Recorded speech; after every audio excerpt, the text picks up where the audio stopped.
बाबा रामदेव जी, बहुत साल पहले आपने टीवी के ऊपर भी बोला था कि शनि आप पे सवार होके आए, तब देखते हैं। और आपने कहा था कि ये शनि राहु केतु कुछ नहीं होते, शनि एक पत्थर होता है। बिल्कुल सही कह रहे हैं, शनि एक पत्थर ही होता है। हमारे यहाँ पत्थरों को पूजने का विधान है, तो इसीलिए हम हर शक्ति को भगवान मान के उसको पूजते हैं। तो आपके कहने अनुसार हमारे हिंदू धर्म, हमारे सनातन धर्म को नहीं होना चाहिए क्या? अभी मैंने अखबार में पढ़ा, आप अपने बच्चों को बता रहे थे कि ज्योतिष नहीं होता, मुहूर्त नहीं होता। जब नोटबंदी हुई तब ज्योतिषी कुछ नहीं बता पाया, जब कोरोना आया तब नहीं बता पाया, ब्लैक फंगस आया तब नहीं बता पाया। चलिए, हम तो ज्योतिषी हैं, हम तो इतना बता देते हैं कि धरती के कौन से हिस्से के ऊपर क्या प्रॉब्लम आएगी। नोस्ट्राडामस की भविष्यवाणी आप सुन के देख लीजिए। आज भी हमारे पंचांगों के अंदर जो छपता है कि इस साल आलू की खेती अच्छी होगी या प्याज की अच्छी होगी या गोभी अच्छी होगी या अनार अच्छा होगा, इसी को देख के किसान आज भी खेती करते हैं, कामयाब होते हैं। आज भी हम बताते हैं कि कौन से देश के फाइनेंशियल सेक्टर हिल जाएंगे, वो वैसा होता है। आज भी हम ये देश काल मुहूर्त देख करके ही बताते हैं। इतनी बड़ी सत्यता को आप झूठ कैसे कह सकते हैं? उल्टा, अगर मैं आपसे पूछूं कि आपने तो 300 करोड़ का रिसर्च सेंटर भी बनाया है, आपने कौन सा कोरोना की भविष्यवाणी कर दी, आपने कौन सी ब्लैक फंगस के बारे में बता दिया? क्या आपके लिए संभव हो पाया? अरे, हम लोग ये देख सकते हैं कि ऐसी कोई तकलीफ आएगी, उसका नाम तो डॉक्टर, रिसर्चर, सरकारें ये तय करती हैं। ये नाम क्या हम तय करेंगे? अगर आपने इस चीज को जाकर के देखना ही है, तो आप मेरे फेसबुक अकाउंट के ऊपर जाकर के देखिए। वहां पर मैंने पहले ही 5 मार्च को, 6 मार्च को मैंने पहले यही बता दिया था कि 5 अप्रैल से किस तरह से कोरोना की लहर आएगी। और अभी भी मैंने ये बता रखा है कि कोरोना की तीसरी लहर सितंबर, अक्टूबर, नवंबर के अंदर आएगी। हमारा ज्योतिष झूठा नहीं है, समझ गए? लेकिन आप जो बातें करते हो वो झूठी जरूर करते हो, अपने आप को बड़ा बनाने के लिए। आपने तो इतना बड़ा ये बुरा काम किया है, मैं आपको क्या बताऊं। अरे, हम श्री चरक जी, वाघभट जी, पतंजलि के खिलाफ कुछ नहीं बोल सकते, क्योंकि हमारा परिवार एक है। समझ गए? वो हमारे ऋषि मुनि हैं। आज तक उनके ऊपर विश्वास करते हैं। आज तक मेरे घर में राजीव दीक्षित जी को सुना जाता है कि उनसे बड़ा आयुर्वेद का ज्ञाता इस जन्म में, यानी कि इस वक्त में तो कोई नहीं था। समझ गए? उनको सुना जाता है। हम कदर करते हैं, क्योंकि वो श्री चरक जी, वाघभट जी, पतंजलि सबको जानते थे, सबको पढ़ने वाले थे, दुनिया को बताने वाले थे। और लेकिन आप आप श्री राम भगवान के गुरु श्री वशिष्ठ जी, उनके पुत्र व्यास जी, पराशर जी, इनके खिलाफ आप कैसे बोल सकते हैं? आपके कहने का मतलब इन्होंने जो ज्योतिष बनाया वो गलत बनाया। ये जो मुहूर्त निकालने की विधि बता करके गए, गलत बता करके गए। ये क्या जो कर रहे हैं, जो हमें बताया है, जो अब इतने हजार साल पुरानी साइंस हो गई, जिसके ऊपर पूरा हिंदुस्तान टिकता है, विदेश वाले जिसपे विश्वास करते हैं, वो इतनी बड़ी साइंस झूठ है क्या? आपके कहने का मतलब क्या है? आप हमारे ही परिवार को क्यों तोड़ रहे हैं?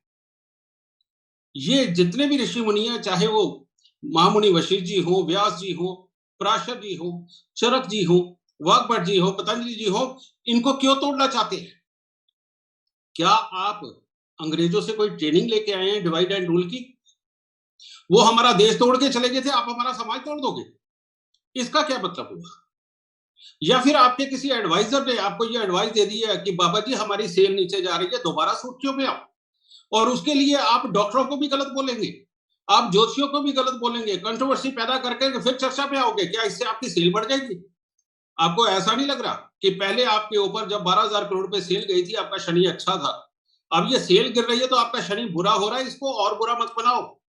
ये कहीं ज्यादा बुरा हो गया ना, तो आपको ज्योतिषियों की बहुत जल्दी जरूरत पड़ने वाली है, ख्याल रखना। ये भी हो सकता है कि जब आपके परिवार के ऊपर शनि था तब आप गरीब ही थे, मैं भी गरीब था, समझ गए? उस वक्त गरीब थे। क्या पता आपके माताजी ने, आपके पिताजी ने किसी ज्योतिषी से ही उपाय करके आपका ऐसा उपाय करवा दिया कि आज आप बाबा जी बन गए, आज आप रामदेव बन गए, पतंजलि पीठ के अध्यक्ष बन गए आप। क्या पता ये ज्योतिष के ही किसी उपाय का कारनामा हो। आपको ये सोच समझ के बोलना चाहिए, समझे? इतना कुछ बोल रहे हैं आप अपने बच्चों को क्या सिखा रहे हैं? आप कह रहे हैं कि गुरुकुल के अंदर पढ़ने वाले बच्चे कल को देश चलाएंगे। बिल्कुल ठीक कहा। हो सका तो मैं भी 2-4 गुरुकुल खोलने की कोशिश करूंगा, क्योंकि मैं भी यही मानसिकता रखता हूं लेकिन एक घमंडी गुरु के कहीं घमंडी बच्चे पढ़ लिख के बड़े हो गए ना, वो देश तो क्या चलाएंगे, निम्न स्तर की नौकरी पे नहीं टिक पाएंगे। हमें ऐसा लग रहा है कि ऐसे गुरु जो इस तरह के शब्द बोलते हैं, जो अपने ही घर, अपने देश को तोड़ने की बात करते हैं, अपने समाज को तोड़ने की बात करते हैं, सही मायने में गुरुकुल की कोई गलती नहीं। गुरुकुल के ऐसे अध्यक्ष, गुरुकुल के ऐसे वक्ताओं को बदलने की जरूरत कहीं ना आन पड़े। इसलिए अपनी वाणी को लगाम दें आप। ये बिल्कुल गलत कर रहे हो। आप बार-बार हमारे खिलाफ बोल करके सुर्खियों में क्यों आते हैं? अरे अगर आपने सुर्खियों में आना है तो मैं आपको बताता हूँ कैसे आना है। आपको आना चाहिए कि हमारे आयुर्वेद आचार्य कुछ गलत काम कर रहे हैं, मैं उनको सबक दूंगा, मैं उनके लिए कोई टेक्नोलॉजी डेवलप करूंगा कि उनके पास से गलत काम कर। आपको योग कराने वाले लोग जो गली गली में योग कराते हैं, उनमें बहुत सारे ऐसे हैं जिनको पूरा योगा आता ही नहीं, वो करवाने निकले हुए हैं। अपनी रोजी रोटी कमाने के लिए कई बार मजबूर इंसान इस तरह के गलत काम कर लेता है। इसी प्रकार से ज्योतिषी भी है। ज्योतिषियों में भी ऐसे ज्योतिषी हैं कि जो ज्योतिषी नहीं है पूरे, लेकिन फिर ज्योतिषी बन के बैठ गए। लेकिन अब ये समाज की व्यवस्थाएं हैं और इसके अंदर जो हमारे में कमियां हैं, उनको जांचना बहुत जरूरी है, उनको जांचना बहुत जरूरी है और उनके लिए कोई काम करना जरूरी है, जैसे मैंने किया। हमारे देश के अंदर 22 लाख से ऊपर एस्ट्रोलॉजर हैं, 22 लाख से ऊपर, और उनमें से बहुतों को ज्योतिष नहीं आता, मुझे पता है। इसीलिए लोगों का विश्वास कई बार ज्योतिष से उठता है, लेकिन उस सारी चीज को देखते हुए मैंने रिसर्च करी। मैंने रिसर्च करके एक एक चीज को हूबहू निकाला। आज किसी की date of birth, time, birth place डाल दो तो उसके बारे में पास्ट, प्रेजेंट, फ्यूचर सब निकल के आ जाता है। मैंने इसका पैनल बना के ज्योतिषियों को देना शुरू कर दिया है। अभी सिर्फ 2 हफ्ते में, 2 हफ्ते के अंदर हजारों ज्योतिषियों ने वो पैनल लेकर के चलाना शुरू कर दिया, लोगों को भविष्यवाणी करनी शुरू कर दी है। बड़े खुश है, पैसे भी कमा रहे हैं, इज्जत भी कमा रहे हैं। क्या ऐसा काम आपको आयुर्वेद के डॉक्टर, वैद्य, उनके लिए नहीं करना चाहिए? क्या आपको योग शास्त्रियों के लिए जो योगा सिखा रहे घर घर जाके, उनके लिए आपको ये काम नहीं करना चाहिए?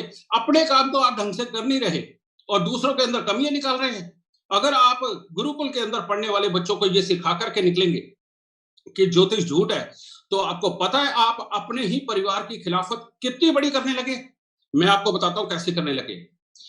चाहे आप वाग्भट जी को पढ़ो, चाहे चरक जी को पढ़ो, पतंजलि जी को पढ़ो, वहां पर साफ लिखा हुआ है कि कौन सी जड़ी बूटी किस मुहूर्त के अंदर तोड़नी है, कैसे न्योता देकर के आना है, कौन से मंत्र उच्चारण के बाद में कौन सी बूटी को हाथ लगाना है। अरे आप तो अपने ही बड़ों के सगे नहीं हो रहे, बोलते हुए आप आगे पीछे नहीं सोच रहे।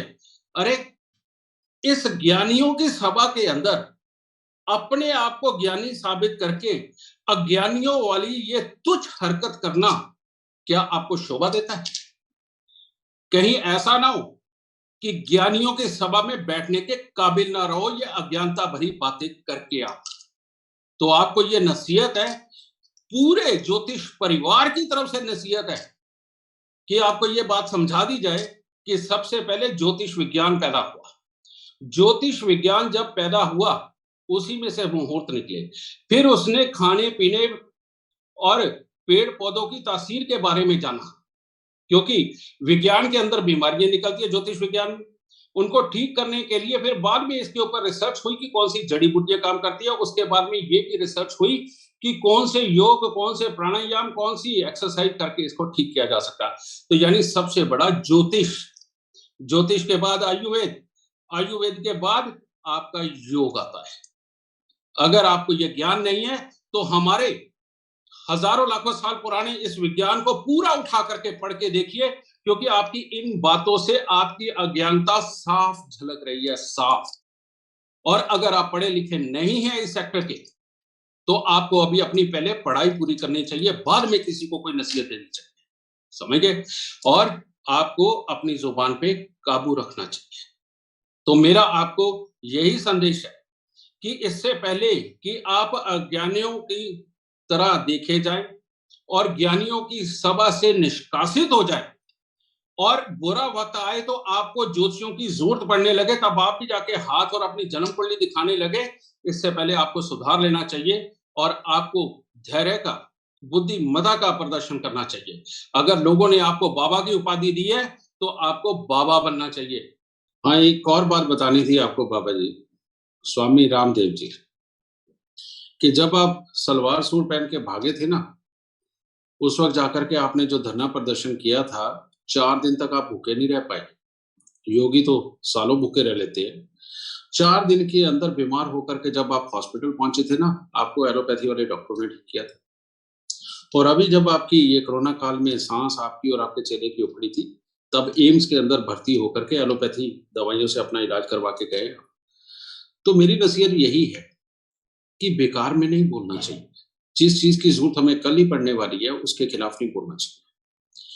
फिर उस दिन आप टीवी चैनल के ऊपर बैठे हुए आज तक में, अगर अंजना ओम कश्यप जी ने अपनी समझदारी का परिचय ना दिया होता ना, तो आपकी बातों की तो धज्जियाँ उड़ चुकी थी और आप हाथ हिला करके ये कह रहे थे ना कि एपिसोड बंद कर दो, है ना? ऐसे हालात में क्यों जाना चाहते हैं? और अगर फिर भी कुछ बाकी रह गया है, मेरे जवाब से आप संतुष्ट नहीं हैं, तो आप अंजना ओम कश्यप जी से बात करके आप आज तक के ऊपर डिबेट रखवाइए और वहाँ पर दुनिया के सामने लाइव बात करते हैं ना, वहाँ पता चलेगा कि ज्योतिष विज्ञान कहाँ तक का मैं साबित करके आपको दिखाऊँगा और आप अपनी ये अज्ञानता भरी बातों को साबित करके दिखाना। तब सारी दुनिया देखेगी कि ज्योतिष सच्चा है या झूठा है। समझ गए? आयुर्वेद और योग तो हमेशा से ही सत्य रहे हैं।